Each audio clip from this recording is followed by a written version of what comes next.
मानदेश माझा सबस्क्राईब करा आणि अपडेट रहा.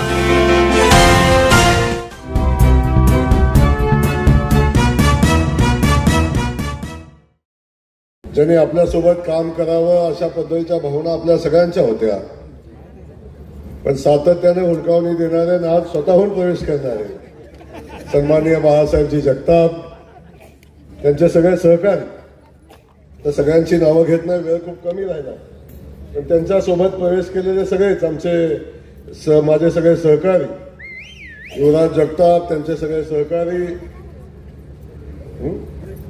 धीरज जगताप, त्यासोबत या ठिकाणी उपस्थित असलेले बाळासाहेब माने, सन्माननीय उत्तमभाऊ, बबनराव काळेल आणि आपण सगळेच उपस्थित आहे या ठिकाणी.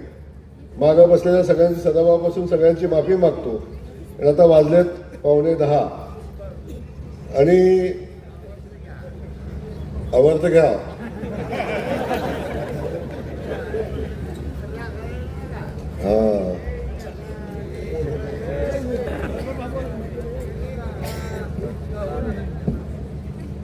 वरकुड्यात समान करंट आला नाही असं कधी होणारच नाही.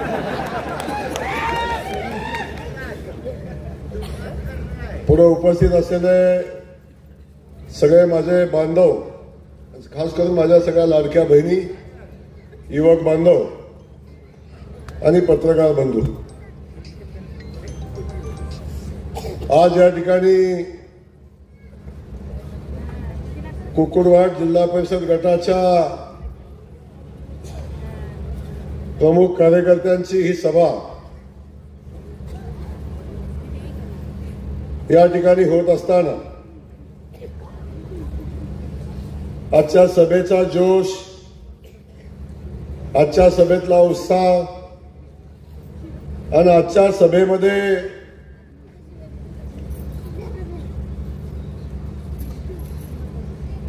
भारतीय जनता पक्षामध्ये होत असलेले प्रवेश, हे सगळं बघितल्यानंतर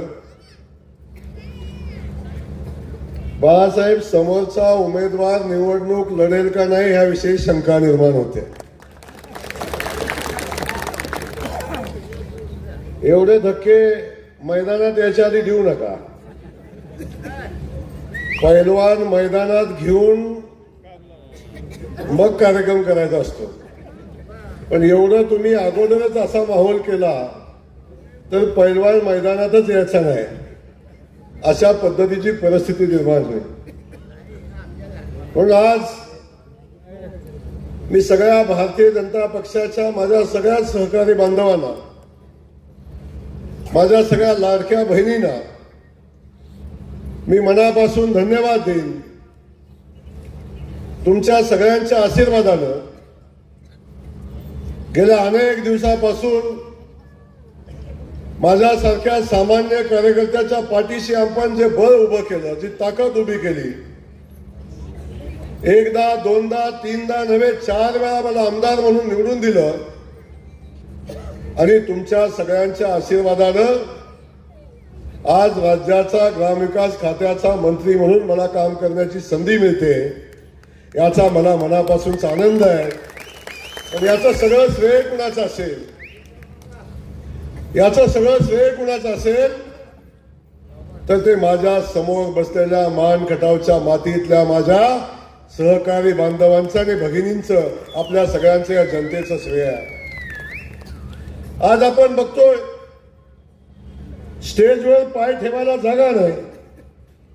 जेवढे लोक स्टेजवर बसलेले आहेत तेवढेच तोलामोलाची लोक पुढे बसलेली आहेत. आणि मला माझा 2007 सालचा कालखंड आठवतो. याच ठिकाणी, याच इथं जिल्हा परिषदेची निवडणूक झाल्यावर मी सभा घेतली होती. विधानसभेचं मत मागायला आलो होतो. समोर माणसांची संख्या होती बरी, पण बाळासाहेब स्टेजवर कोणच नव्हतं.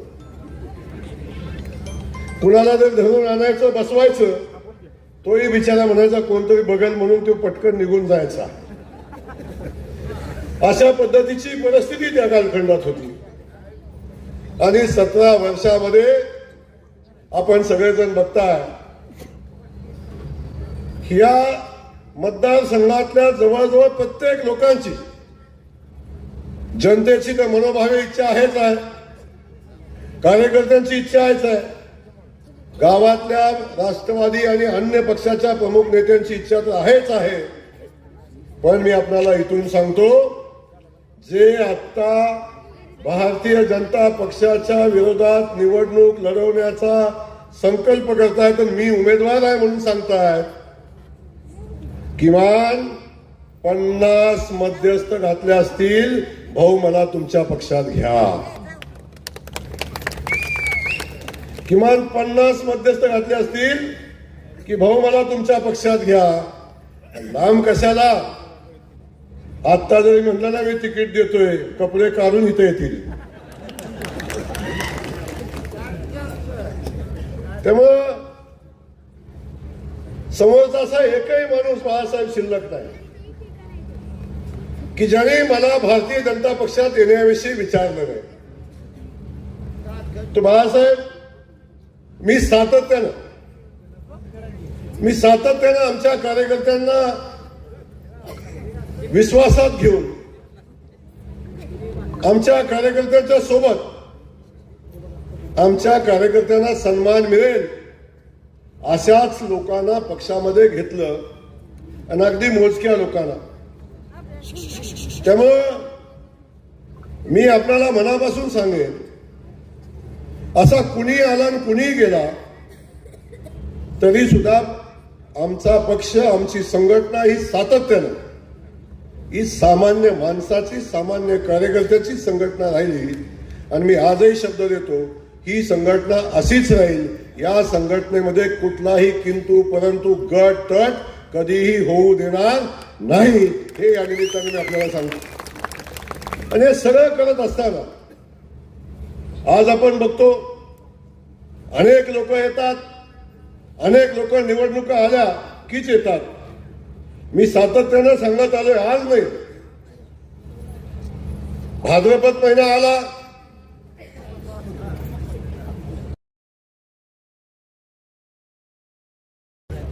काय असते भाद्रपद महिन्यात?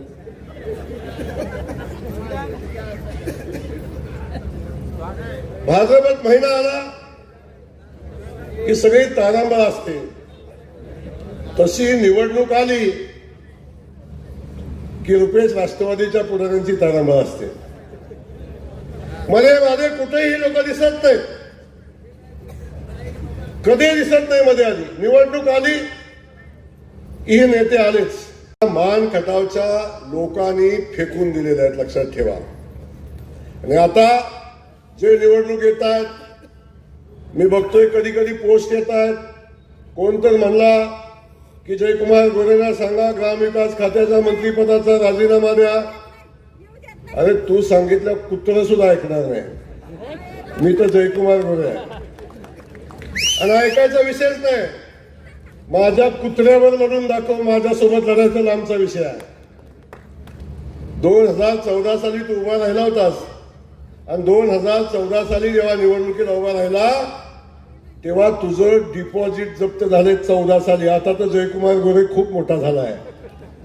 14 साली तुझं डिपॉझिट जप्त झालं, 16,000 मतं पडली. किती बोलावं, आपली उंची, आपली पात्रता, जरा बेतानं बोलावं. कधी कधी म्हणला कपडे काढून मारीन, कोण काय काय काय बोलतो.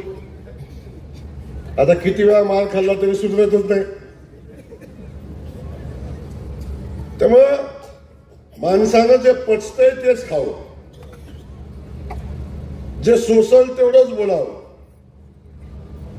त्याच्या पलीकडे बोलू नये. पण मी आज या ठिकाणी कुणावर टीका करायला आलो नाही. मी इथं आलोय, माझ्या या परिसराला, या भागाला सांगायला आलो, देशामध्ये मोदीजींचं सरकार आहे, भारतीय जनता पक्षाचं सरकार आहे. राज्यामध्ये आदरणीय देवेंद्र फडणवीस साहेबांच्या नेतृत्वाखाली भारतीय जनता पक्षाचं सरकार आहे. आणि दोन्ही ठिकाणी भारतीय जनता पक्षाचं सरकार असताना या मातीतला तुमचा सुपुत्र, या मातीचा सुपुत्र आज राज्याचा ग्रामविकास खात्याचा मंत्री आहे. आणि ही निवडणूक आहे. ही निवडणूक ग्रामविकास खातं जे माझ्याकडे आहे त्या खात्यामध्ये काय येतं माहिती आहे? त्या खात्यामध्ये जिल्हा परिषद येते, त्या खात्यामध्ये पंचायत समिती येते, त्या खात्यामध्ये ग्रामपंचायत येते, त्या खात्यामध्ये आमच्या लाडक्या बहिणीचे सगळे बचत गट येतात. आणि ही निवडणूक ही ग्रामविकास खात्याच्या अंतर्गत येणाऱ्या स्थानिक स्वराज्य संस्थेची निवडणूक आहे. आणि जेव्हा राज्याचा या खात्याचा मंत्री म्हणून मी काम करतो तेव्हा ह्या सातारा जिल्ह्याची जिल्हा परिषद ही ग्रामविकास खात्याच्या मंत्र्याच्या पक्षाची असली पाहिजे. ही मान खटावच्या मातीच्या अस्मितेची असली पाहिजे, अस्मितेचा विषय आहे. आणि हे सांगण्यासाठी मी तुम्हाला आलो. कुठली निवडणूक कुठल्या नेत्याच्या अस्तित्वासाठी नसते, कुठली निवडणूक नेत्याच्या पुनर्वसनासाठी नसते. मसवडमध्ये मी तेच सांगितलं की आमच्याकडून सगळं गेलंय, आता आम्हाला नगराध्यक्ष तरी करा. आता आमच्याकडून सगळं गेलंय, आता आम्हाला किमान जिल्हा परिषद सदस्य तरी करा. ही निवडणूक कुणाला जिल्हा परिषद सदस्य करण्याची नाही आहे. ही निवडणूक कुणाचं राजकीय अस्तित्व टिकवण्याची निवडणूक नाही. या निवडणुकीतनं आमच्या कुकुरवाड जिल्हा परिषद गटाच्या विकासाचा सगळ्यात महत्वाचा विषय आहे. आणि खास करून माझ्या ह्या मातीचा जो सगळ्यात महत्वाचा विषय आहे तो सगळ्यात महत्वाचा विषय या भागाच्या पाण्याचा विषय आहे. मी सातत्याने आपल्याला सांगत आलो, खास करून झालेल्या निवडणुकीमध्ये मी आपल्याला शब्द दिला होता की जोपर्यंत माझ्या कुकुरवाडसह आता 16 नाही, आता जवळजवळ 22-23 गावाचा हा विषय आहे, जोपर्यंत ह्या सगळ्या गावांच्या मध्ये पाणी पोचत नाही तोपर्यंत जयकुमार गोरे स्वतःसाठी पुन्हा कधीही मत मागणार नाही, अशा पद्धतीचा शब्द देऊन मी या टेंबूच्या कामाची सुरुवात केली. आणि मला सांगायला आनंद होतो, आज विधानसभेच्या निवडणुकीच्या अगोदर 1 महिना 1.5 महिन्यापूर्वी आपण या भागातल्या पाणी योजनेचं काम चालू केलं. आणि हे काम चालू झाल्यानंतर अनेक लोकांनी सांगितलं की हे निवडणुकीसाठी आहे, निवडणूक आली म्हणून नारळ फुटलाय, कुठलं पाणी येतंय, अशा पद्धतीच्या वल्गना अनेक लोकांनी केल्या. पण आता तुम्ही सगळेजण या गटातले सगळे आपण बांधव आहे आणि सगळे साक्षीदार आहे. इथं बसलेल्या प्रत्येक शेतकऱ्याच्या बांधावर आणि इथं बसलेल्या प्रत्येक शेतकऱ्याच्या गावामध्ये पाणी पोहोचवणारी पाण्याच्या पाईपलाईनचं काम चालू आहे. चालू आहे का? कुणाकुणाच्या गावात चालू आहे? हात वर करा बघू. इथं बसलेल्या प्रत्येक शेतकरी बांधवांच्या शेतामध्ये पाणी देणाऱ्या योजनेचं काम चालू आहे. आणि येणाऱ्या 1-1.5 वर्षाच्या कालखंडामध्ये आपल्या बांधापर्यंत, आपल्या शेतापर्यंत टेंबूचं पाणी पोचेल. हे वास्तविक पाहता हे सांगण्यासाठी मी या ठिकाणी आलो. आज आपण बघतो जे गटापूरचं पाणी इकडून वाहतंय, उरमोडीचं पाणी आपल्याकडे आलं ते नदीतनं वाहतंय. पण जे गटापूरचं पाणी हे आपल्यासाठी 4-6 महिन्याचं आहे. उरमोडीचं पाणी हे आपल्यासाठी 7-8 महिन्याचं पाणी आहे. पण सांगायला आनंद होतो की मला माझ्या मानखटावच्या मातीत कॅनलचं पाणी वाहताना बघायचं आहे. मला माझ्या मानखटावच्या मातीत ऊसाची शेती. त्यावेळी निवडणूक लढवली आहे 2024ला प्रभाकर घारगेंनी निवडणूक लढवली. आणि ते प्रभाकर घारगे म्हणले यांनी 15 वर्षात काय केलं? अरे यांनी 15 वर्षात काय केलं? तुझ्या साखर कारखान्याला लागणाऱ्या ऊसाला पाणी यानं आणलं म्हणून तो कारखाना चालवतो. हे त्याही वेळी सांगितलं, आजही सांगतो, जर माझ्या उरमोडीचं पाणी जर या भागात आलं नसतं, त्या कारखान्याच्या परिसरात आलं नसतं, तो कारखाना कुसळ घालून चालवायला लागला असता. एका बाजूला पाण्याचा शेवटचा पाण्याचा विषय होता. या खामान खटावच्या मातीतला आमच्या जे कटापूरचा शेवटचा टप्पा होता, जे आमच्या आंधळीपासून जो वरचा पट्टा होता त्या पट्ट्याला पाणी दिलं की आमचा मान खटाव 100. दुसऱ्या बाजूला पायाभूत सुविधांचा विषय येतो. प्रत्येक गाव रस्त्यानं जोडलं जातंय, प्रत्येक गावामध्ये मागेल तिथे रस्ता होतोय आमचा भोजलिंगाचा बघितला आपण सगळे भोजलिंगाचे भक्त या भागातले आहोत. आजपर्यंत अनेक लोकांनी भोजलिंगाच्या डोंगरावर जाऊन जेवण केलं, काय काय केलं. व्हेज नॉनव्हेज दोन्ही चालतं ना, दोन्ही चालतं. अनेक गड्यांनी वर जाऊन ताव मारला, भाया मागं सांगू, पण कधी कुणी विचार केला नाही की माझ्या भोजलिंगाचा रस्ता झाला पाहिजे, माझ्या भोजलिंगाचा विकास झाला पाहिजे. कधी कुणी विचार केला नाही. आज मला सांगायला अभिमान वाटतो, या भोजलिंगानं जयकुमार गोरेला आशीर्वाद दिले आणि त्या भोजलिंगाची जयकुमार गोरेनं सेवा केली. आज भोजलिंगाच्या पायथ्यातनं सुटसुटीत हायवे रोड झाला आणि भोजलिंगावर जाणारा, खाली वर जाणारा दोन्ही रस्ते आता सुटसुटीत डांबराचे होतील, हायवे सारखे रस्ते होतील आणि माझा भोजलिंग रस्त्यानं जोडला जाईल. ही परिस्थिती आज आहे. 5 कोटी रुपये आपण भोजलिंगाच्या देवस्थानसाठी मंजूर केले. ब वर्ग देवस्थानाचा दर्जा मी भोजलिंगाला दिला आणि आम्ही त्या भोजलिंगाची सेवा करण्याचं काम आम्ही या निमित्तानं करतो. या गावातला विषय आपण घ्या. या गावात जे जे दिसतंय, या गावात जे जे दिसतंय, किती मोठं काम केलं बघा. इथं नाव केवढं लिहिले बघा. या गावात जे जे दिसतंय ते काम जयकुमार गोरेंनी केलेलं काम लक्षात असू द्या. तुम्हाला आठवत असेल वरकुटे मलोडीतल्या लोकांना मी सांगितलं होतं की या गावात अशी ग्रामपंचायत बांधेन, अशी ग्रामपंचायत बांधेन. कशी दिसतोय का? दिसतोय का काय परिस्थिती आहे? ती ग्रामपंचायत बांधली. बाळासाहेब मागचं नाही दिसत आता. या गावातले रस्ते असू दे, या गावातल्या शेतकऱ्यांच्यासाठी बांधलेले बंधारे असू दे, या गावात नाही, या गटातल्या प्रत्येक गावामध्ये बांधलेले शहाजी एक गडी पाणी पितात. ती पण मी बंधारा बांधला, पाणी आणलं म्हणून पाणी पितात. शेतात त्यांचा ऊस लागलाय. जर मी पाणी आणलं नसतं, मी बंधारे बांधले नसते, तर शेतात ऊस लागला नसता. त्यामुळे या भागामध्ये आपण बंधाऱ्यानं पाणी अडवलं आणि आता आपण बघतोय त्यातून शेतकरी संपन्न होताना आपण बघतोय. परंतु फक्त डीपी बसवायसाठी. अरे माझा बबनराव गावात बसून फोन करतो, भाऊ 2 दिवसात डीपी बसला पाहिजे, 3ऱ्या दिवशी डीपी बसतो तो बबनराव.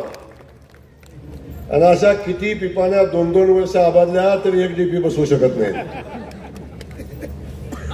एक डीपी नाही बसवू शकत. एक लाईटचा पोल नाही टाकू शकत. या गावाने अनुभव घेतला, अख्ख्या परिसराने अनुभव घेतलाय. एक पोल टाकण्याची यांची ताकद नाही. आता कुणीतरी म्हणलं की पोल उभा आणलं, पोलचा एक ट्रक भरून आणला आणि तिथं खाली केलाय म्हणून. 5 वर्षांनी आठवण झाली लाईटचा पोल लागतो. अरे पण त्याला तारा कुठनं जोडणार आहे? कुठनं जोडणार आहे? आता निवडणूक आली, घरापुढे पोल टाकतर उचलून येतील. पण जयकुमार गोरेनं 3, 4, 5 हजार पोल या खटाव आपल्या कुकुडवाड गटात बसवले असतील. 1 रुपया कधी कुणाला लागला नाही. 1 रुपया. आता डीपी जायला कुणाला 1 रुपया लागत नाही. तर जे जे काम आपण हातामध्ये घेतलं, जे लोकांच्या गरजेचं आहे, लोकांना आवश्यकता असणारं काम आहे, त्या प्रत्येक कामाला न्याय देण्याची भूमिका घेतली. म्हणून मी आज आपल्याला एवढंच सांगतोय, तुम्ही सगळं मला दिलंय.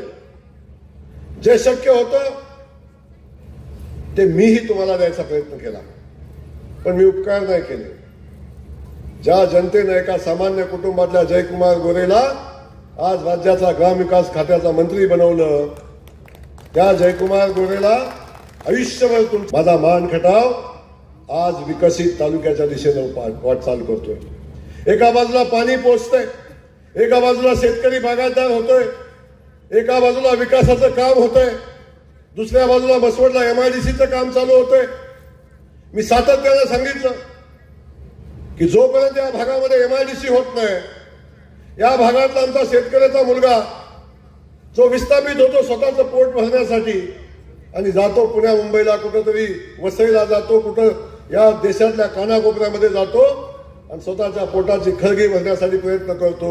कुठल्या तरी कंपनीत काम करतो, कुणाच्या दुकानात काम करतो, कुठे एखादा गलाई बांधव म्हणून जातो, कुठं पेंटिंगचं काम करतो.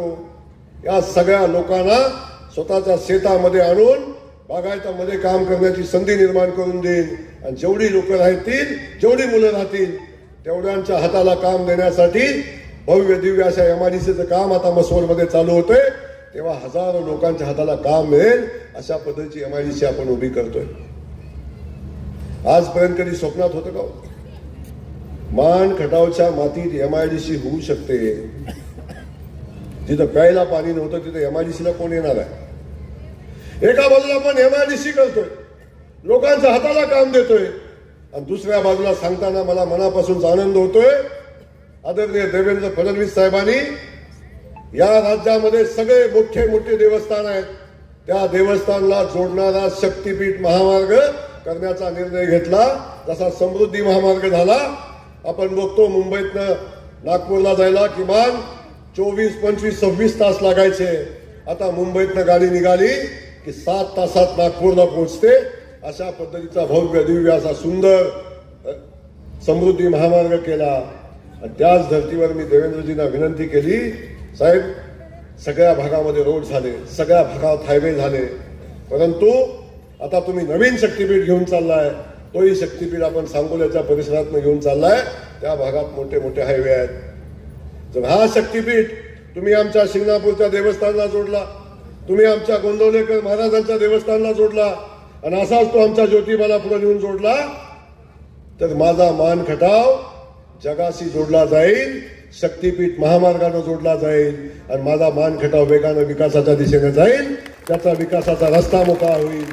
त्यासाठी आता जो शक्तीपीठ म्हणून महामार्ग आहे तो माझा मान खटावच्या मातीतनं जाणार आहे, आणि तो महामार्ग आमच्या शिंगणापूर मार्गे शिंगणापूर पासून निघेल आणि गोंदवल्याच्या मसवडच्या मधनं असाच मायनीला जाईल, आणि मायनीतनं तसाच आमचा ज्योतिबाच्या पायथ्याला जाईल. आपण सगळे ज्योतिबाचे भक्त आहे. जगताप साहेब, आता जेव्हा महामार्ग होईल ना, आता किती तास लागतात तुम्हाला ज्योतिबाला जायला? 5 तास लागतात. जेव्हा शक्तीपीठ महामार्ग होईल तेव्हा ज्योतिबाला जायला फक्त 70 मिनिटं इथनं लागतील. 70 मिनिटांमध्ये आमची लोक ज्योतिबाला जातील. अशा पद्धतीचा महामार्ग, शक्तीपीठ महामार्ग आम्ही आमच्या आता मान खटावच्या मातीतनं आता घेऊन जातोय. त्याची घोषणा आता झालेल्या अधिवेशनामध्ये माननीय देवेंद्र फडणवीस साहेबांनी केली. या भागामध्ये आता विकासाच्या सगळ्या योजना येतील. या भागामध्ये जे जे विकासासाठी आवश्यक आहे ते सगळं या भागामध्ये आपण आणू, आणि या भागातल्या जनतेचा विकास केला पाहिजे ही भूमिका घेऊन आपण काम करतोय. म्हणून तुम्हाला बांधवांना मला सांगायचं, या सगळ्या विकासाच्या योजना आपण पुढे घेऊन जातो. ह्या सगळ्या योजना ज्या येतात त्या योजना जिल्हा परिषदेमध्ये येतात, जिल्हा परिषदेनं पंचायत समितीत येतात, पंचायत समितीतनं ग्रामपंचायतीमध्ये येतात. तेव्हा ह्या सगळ्या संस्था भारतीय जनता पक्षाच्या आणि आपल्या विचाराच्या असल्या पाहिजेत, हे या निमित्तानं आपल्याला सांगतो. नाही तर बघतो अनेक गावामध्ये कधी दाखला देत नाही, अनेक गावामध्ये अनंत अडचणी निर्माण करायच्या विकास कामाच्या बाबतीत. पण ह्या सगळ्या विकासाची चाकं जर व्यवस्थित चालवायची असतील तर आपल्याला या सगळ्या संस्था भारतीय जनता पक्षाच्या ताब्यात देण्याची आवश्यकता आहे. याला कारण आहे की दिल्लीत भारतीय जनता पक्ष, मुंबईत भारतीय जनता पक्ष, साताऱ्यात भारतीय जनता पक्ष, तेव्हा कुकुरवारमध्ये सुद्धा भारतीय जनता पक्ष असला पाहिजे. आणि याच्यासाठी आपल्याला या सगळ्या संस्था आपल्या ताब्यात असल्या पाहिजे, हे या निमित्ताने मी आपल्याला सांगणार आहे. विकासाची चाकं एका दिशेने गेली पाहिजेत, एका सुराने गेली पाहिजे. आम्ही सातत्याने आपल्याला सांगत आलो, आपण सगळे शेतकरी बांधव आहे. आपण सगळ्यांनी सातत्याने बघितलंय, आपण बैलगाडी पळवायला जातो, जाता का नाही बैलगाडी बघायला? होय ना. आपण जेव्हा बैलगाडी पळवतो तेव्हा आपण बघितलं, बैलगाडी फाटी सुटली की बाद होते का नाही? आणि फाटी कधी सोडतो बैलगाडी? जेव्हा 2 बैलात मिळत असतो तेव्हा. एक बैल इकडे वळते, एक बैल इकडे वळते, तेव्हा गाडी जाते का पुढे? तेव्हा गाडी पक्की फाटी सोडते, लक्षात ठेवा. आणि आतापर्यंत मान खटावमध्ये हेच झालं हो, कायम आपण फाटी सोडली, कायम फाटी सोडली. वर कोण आहे माहिती नाही, खाली कोण आहे माहिती नाही, तो ज्याला आपण मतं देतोय तो आपल्यासाठी काय करतोय का नाही माहिती नाही. अशा लोकांना आपण मतं दिली आणि कायम आपल्या मताचा वापर फक्त सत्तेसाठी झाला, मान खटावच्या मातीच्या विकासासाठी कधी झाला नाही. म्हणून मी आज आपल्याला सांगतो की आपल्याला निर्णय घ्यायचा आहे. भारतीय जनता पक्षाचा जिल्हा परिषद सदस्य या जिल्हा परिषद गटात निवडून आला पाहिजे. अरे जेव्हा आपण या गटातल्या प्रत्येक शेतकऱ्याला बांधापर्यंत पाणी पोहोचवतोय तेव्हा शेतकऱ्यांनी पण भारतीय जनता पक्षाच्या पाठीशी उभं राहिलं पाहिजे. आज आम्ही पायपा टाकू अडचण नाही बबन सेठ, पायपा टाकू, पण जेव्हा शेताला पाणी द्यायचं तेव्हा चेंबर पण काढायला लागतील. गावात मतं कमी पडल्यात चेंबर निघेल का नाही बघा.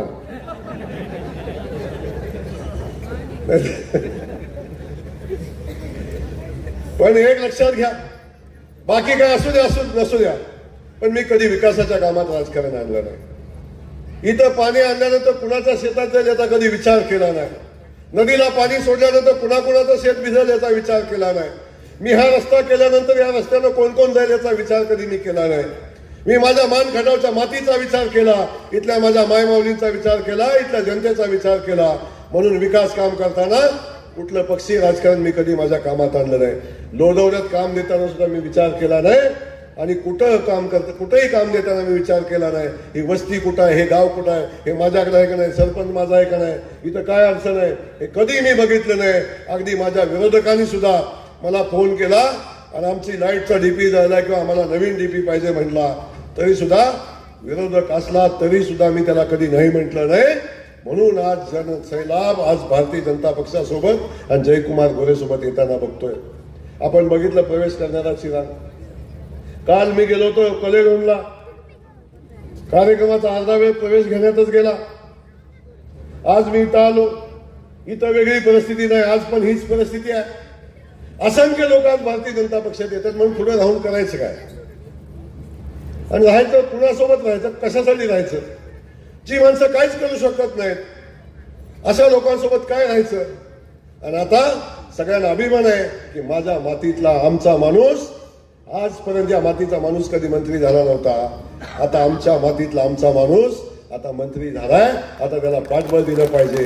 ही भूमिका माझ्या मातीतल्या प्रत्येक माणसानं घेतली, याचा मला मनापासून आनंद आहे. आणि हे प्रेम माझ्या मातीनं माझ्या माणसाने मला दिलंय. हा जयकुमार गोरेचा शब्द आहे, जोपर्यंत जीवात जीव आहे तोपर्यंत या मानखटावच्या मातीची सेवा करेन. आणि एक सांगतो, मी ज्या दिवशी मरेन त्या दिवशी माझा मानखटाव बारामतीच्या पुढे गेलेला असेल, हे जाताना या निमित्तानं मी सांगेन. आमची स्पर्धा तिथं असेल. मी सातत्यानं सांगत आलो की जोपर्यंत बारामतीच्या बापाचा पोरगा त्याची मुलगी द्यायला माझ्या मानखटावमध्ये येत नाही तर आमचं काय, आमची मुलगीकडे घेऊन जायचं, पण त्यांची मुलगीकडे आमच्या मानखटावमध्ये येत नव्हतं. कधीच होतं कराडातला गडी, फलटणातला गडी, बारामतीचा गडी, आमची मुलगी घेऊन जायचा तिकडं, पण त्यांची मुलगी कधी इकडे द्यायचा नाही. अरे आता बारामतीचा बाप मुलीचा शोधत येतो मानखटावमध्ये, हाय का गडी, हाय का गडी. याला कारण आहे, अरे बारामतीवाल्याकडे 2 एकर नाही तर 3 एकर राहिले आणि बँकेचा कॉलम असतो त्याच्यावर जागाच राहिली नाही याला. पण माझ्या मानखटावच्या मातीतल्या प्रत्येक शेतकरी बांधवाकडे 10 एकर, 5 एकर, 15 एकर, 20 एकर, पण बँकेच्या ह्याच्यात सोसायटी सोडून दुसरं नाव दिसणार नाही कोणाचं. आणि ते पण मार्च एंडला अजिबात नाही. असा स्वाभिमानी माणूस माझ्या मानखटावचा आहे, संपन्न असणारा माणूस आहे. आणि बारामतीच्या बँका बुडाल्या, पण माझ्या मानखटावच्या पतसंस्थामध्ये नको बाबा एवढं कुठं ठेवू. ही परिस्थिती आज निर्माण झाली का माझा मानखटाचा माणूस स्वाभिमानी आहे. अरे कांद्याचे 20,000 30,000 आले तर ती नेऊन बँकेमध्ये ठेवील, पण स्वतःचं घर चालवताना दुधाचा पैसा येतोय का, भाजीपाला करून येतोय का, जमतोय का बघून घर चालवेल, पण स्वाभिमानाने राहील, बचत करेल. ही माझ्या मानखटावच्या मातीचा इतिहास आहे. पांढरे कपडे घालणारं तिकडचं बघितलं ना, पांढरे कपडे घालणार दिवसातनं 3 वेळा जप्ती येते घरी, आणि हो घडी टाईट कपडे घालून चालला फिरायला. पण माझ्या मानखटावच्या मातीत हे कधी होत नाही, कारण माझी माती सन्मानाची आहे. माझ्या मातीला अभिमान आहे, मान आहे, सन्मान आहे. इथल्या माणसामध्ये स्वाभिमान आहे. आणि म्हणून मानखटावच्या मातीचा सुपुत्र म्हणून आज राज्याचा मंत्री झाला. त्या मातीला पण अभिमान आहे. ज्यांनी मत दिलं नाही, ज्यांनी मत मला दिलं नाही, मला आमदार करताना विरोध केला, त्याही लोकांनी मी मंत्री झाल्यावर माझं स्वागत केलं की आमचा माणूस मंत्री झालाय, आता आम्ही कशासाठी त्याला विरोध करू. तो राज्याचं नेतृत्व करतोय तेव्हा आम्ही त्याच्या पाठीशी जावं. ज्यांनी मत दिलं नाही अशाही लोकांनी मला बळ देण्याचा प्रयत्न केला. मला ताकद आशीर्वाद आजही देत आहेत. त्या सगळ्या लोकांना मी धन्यवाद देईन, कारण हा गुण माझ्या मानखटाच्या मातीचा आहे. आणि या मातीमध्ये या लोकांच्या मध्ये अशा पद्धतीची भावना निर्माण झालेली आहे. म्हणून मला आपल्याला हेच सांगायचंय, ही लढाई कुणाच्या अस्तित्वाची नाही, ही लढाई माझ्या मानखटाच्या अस्तित्वाची आहे. म्हणून माझी विनंती आहे, अजून 10-15 वर्ष आपल्याला लागेल. अजून विकासाचं खूप काम पुढे घेऊन जायचंय. आज पाणी आलं, अजून पाण्याच्या पुढे जायचंय. कारखानदारी यायचे, MIDC यायचे, इथं IT पार्क झालं पाहिजे. सोलापूरला IT पार्क करतो म्हणलं, अख्ख्या सोलापूरनं भरभरून मतं दिली आम्हाला. एक IT पार्क या सोलापूरचं नशीब बदलून टाकेल. तशा पद्धतीचं IT पार्क माझ्या मानखटावमध्ये आलं पाहिजे. वेळ लागेल मला माहिती आहे. मी स्वप्न दाखवतोय, मोठं स्वप्न बघतोय, पण सुदैवानं असं झालंय आजपर्यंत जो शब्द माझ्या तोंडातनं गेलाय तो खरा झालाय. कारण माझा शब्द हा विकासाचा आहे. माझा शब्द माझ्या मानखटावच्या मातीसाठी आवश्यक असणार आहे. म्हणून या भागामध्ये सातत्यानं जे बोललो, इथं पाणी आणतो म्हणलं आलं, एवढ्या दिवसात आणतो म्हणलं आलं, इथं MIDC आणतो म्हणलं आलं, ह्या रस्ता करायचा म्हणलं आलं, भोजलिकाला जायचं म्हटलं आलं, कुठं जे तोंडात आलं ते सगळं मला परमेश्वरानं दिलं, माझ्या मानखटावच्या मातीला दिलं. आणि तशाच पद्धतीचा शब्द तोंडात निघाला. एक दिवस असा येईल, 5 वर्ष लागेल, 10 वर्ष लागेल, पण या मानखटामध्ये IT पार्क उभं करून दाखवेन. हा शब्द जयकुमार गोरेचा.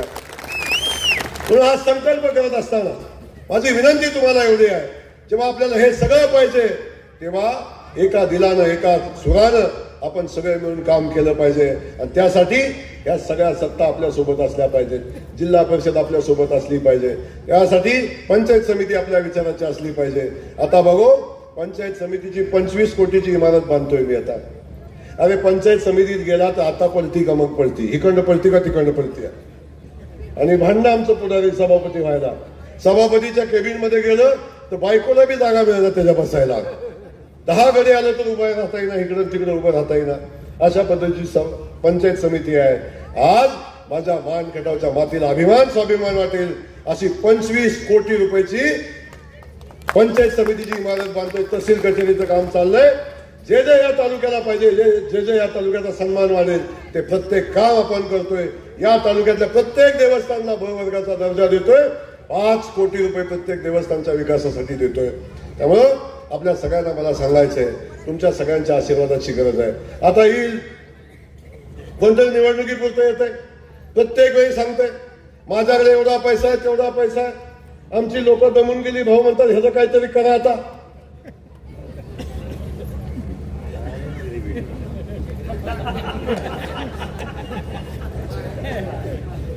सारखं सांगतोय बाळासाहेब म्हणे एकदा भूत भाऊ उतरा आमच्या खात्यावर.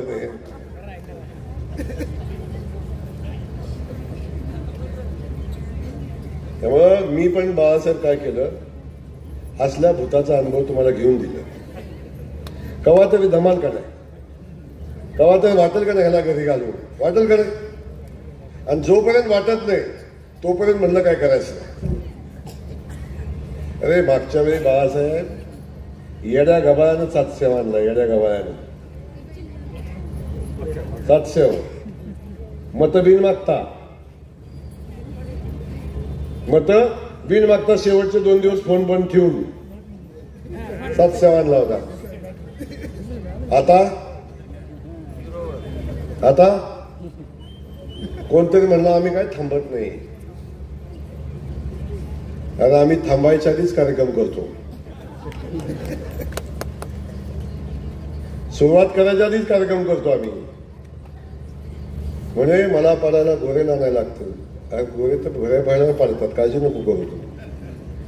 त्यामुळं आपल्याला मी सांगतो, या जिल्हा परिषद गटामध्ये भारतीय जनता पक्षाच्या वतीनं उमेदवारीचा विषय आला. कोण म्हणलं मॅडमला उभं करा, कोण म्हणलं आबाला उभं करा, कोण म्हणलं शिवाजीरावला उभं करा, कोण म्हणलं अजून बाळासाहेबाला उभं करा, कोण म्हणलं कोणाला उभं करा. हा लगेच कोणी म्हणला अय गटाच्या बाहेरचं, काय म्हणलं लगेच गटाच्या बाहेरचं. आणि तू पळशीत गेला होता, तुझ्या आज्यानं घर बांधलं होतं तिथं पळशीत.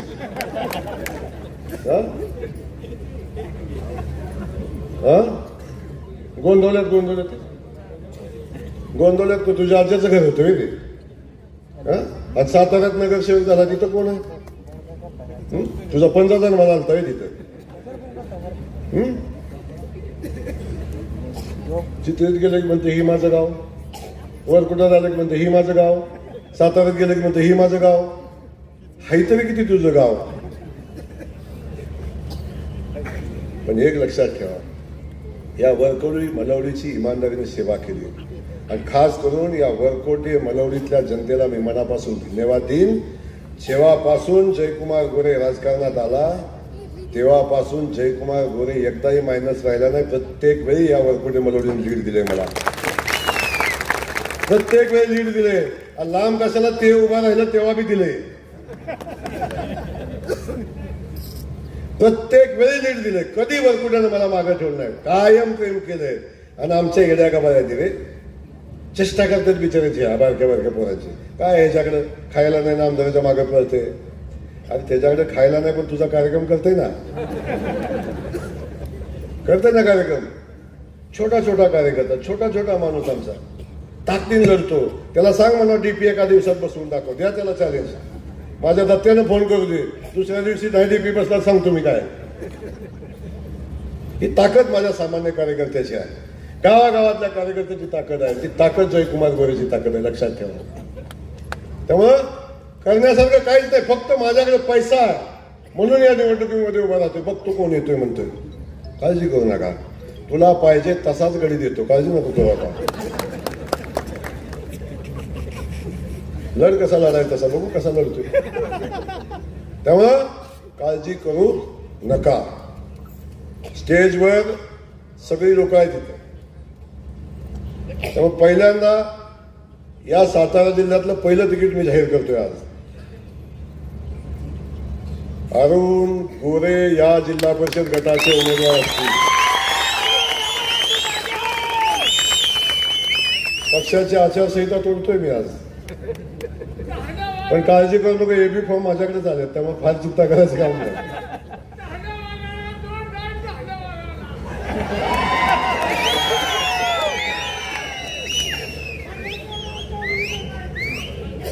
चालेल ना उमेदवार, चालेल ना.